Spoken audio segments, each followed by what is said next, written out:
অবশেষে সিলেট সিটি কর্পোরেশনের সীমানা বর্ধিতকরণ সংক্রান্ত গেজেট প্রকাশিত হয়েছে। স্থানীয় সরকার, পল্লী উন্নয়ন ও সমবায় মন্ত্রণালয়ের স্থানীয় সরকার বিভাগের উপসচিব নুমেরি জামান স্বাক্ষরিত গেজেটটি মঙ্গলবার প্রকাশিত হয়।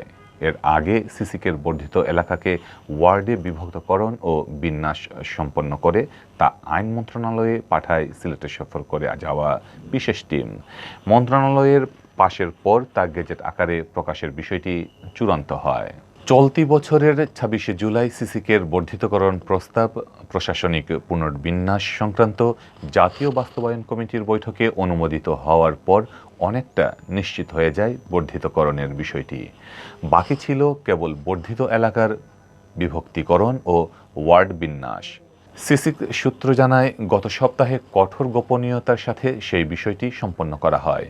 এ লক্ষ্যে এলজিআরডি মন্ত্রণালয়ের স্থানীয় সরকার বিভাগের একটি টিম সিলেটে সফর করে। ওয়ার্ডের সীমানা নির্ধারণ সংক্রান্ত বিষয়টি জটিল হওয়ায় স্থানীয় দপ্তরকে সাথে নিয়ে অত্যন্ত গোপনীয়তার সাথে তা পর্যবেক্ষণ করে যায় মন্ত্রণালয় থেকে আগত টিম।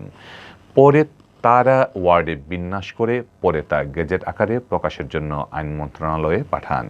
জানা গেছে, সিসিকের বর্তমান আয়তন ২৬.৫০ বর্গ কিলোমিটার। সীমানা সম্প্রসারণের জন্য প্রস্তাবিত এলাকার আয়তন ৩৩ বর্গ কিলোমিটার। সম্প্রসারণের পর সিলেট সিটি কর্পোরেশনের মোট আয়তন হয়েছে ৫৯.৫০ বর্গ কিলোমিটার। এতে সিসিকের সাথে সিলেট সদর ও দক্ষিণ সুরমার ৭টি ইউনিয়নের ২৮টি মৌজা অন্তর্ভুক্ত হয়েছে।